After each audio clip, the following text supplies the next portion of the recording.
Here we have the primus on the fuel pump. The fuel's leaking from between the plastic and the metal. This is due to the tube moving slightly down, so the seal isn't 100%. When I originally bought the pump, you could tell this bit was a few mil higher up, and as it's been pushed down, the fuel's leaking. To drive the pump out, I've unscrewed the top metal clip. I'm going to pull the pump assembly out.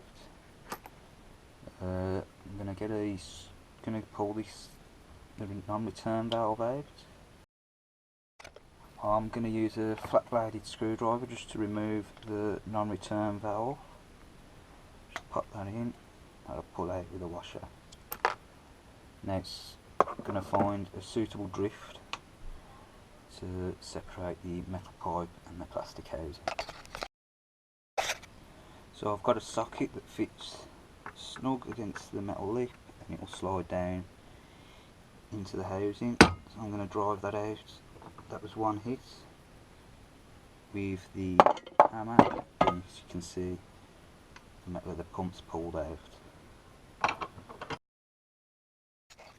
So on the plastic, you can see it's quite smooth. There's a slight lip there, and that will seal against this O-ring here, which I will replace. The top thread is for the metal off the pump, as you can see. So it slots in, screw just on the top, like so, to roll it. What I'm going to do, I'm going to use a product called Ergo Fusion, which I will apply around the plastic housing and also to these grooves. So once it's set, it should stop any fuel because it's oil resistant, and also hold the pump in place to stop it from moving in the future. So I've just gone out and grabbed some Ergo Fusion. That's the product I'm going to use to seal the pump and glue it. Basically, I've decided not to replace the washer. I'm going to apply the Ergodite to the threads, and then I'm going to use this G-clamp because the vise wasn't big enough, and press the tube back into the plastic housing.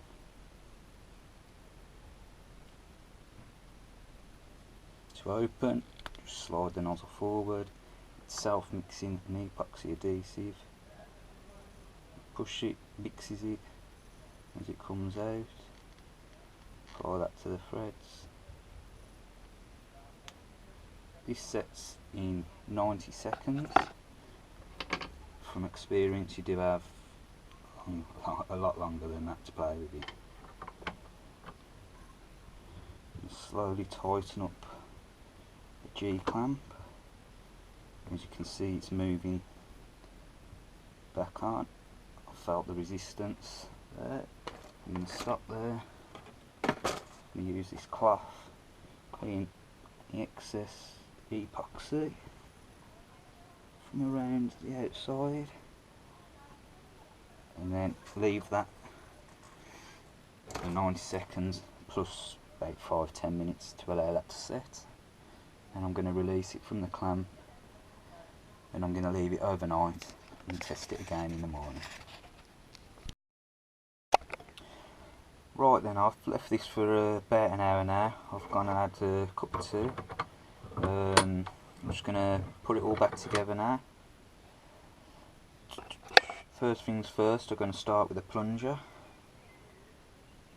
Pop the lever gasket in there, and do up the threaded cap. As you can see already, since it's been pressed, it's sitting a lot higher, which hopefully will have solved the problem.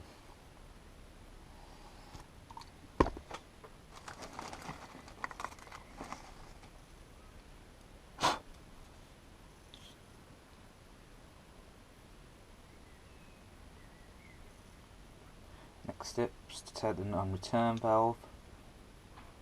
I've noticed there's two little dimples, so I'm going to try and line them up and pop that back in. That went in with a nice click. As you can see, that seems to be working and pressurising.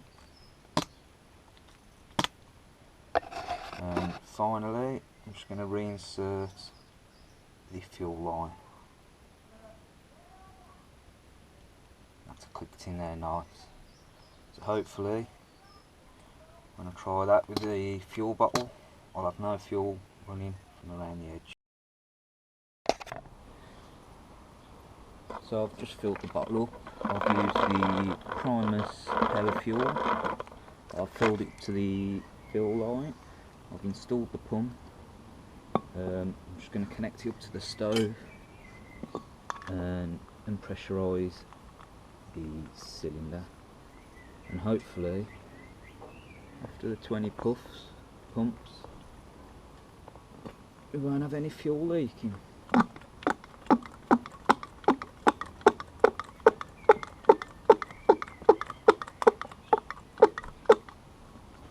going to lay that down on.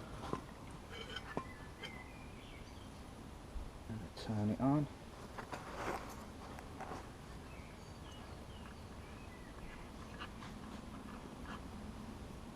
Leave it to prime.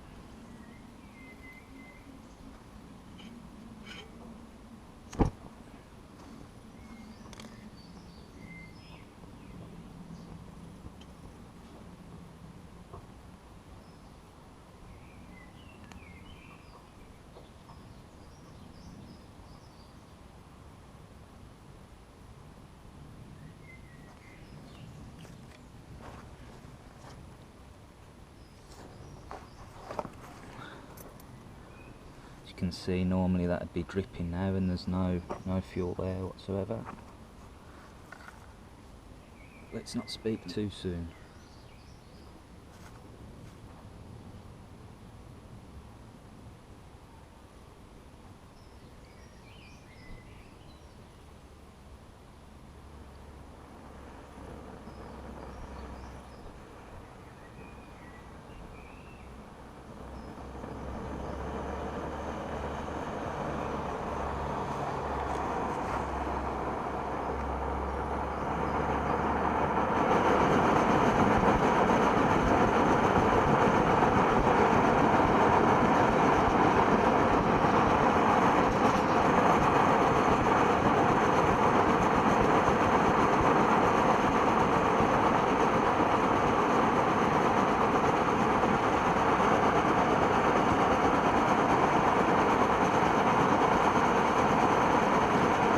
I can already tell that it's got a lot more power, so it must be holding the pressure a lot better than it was before.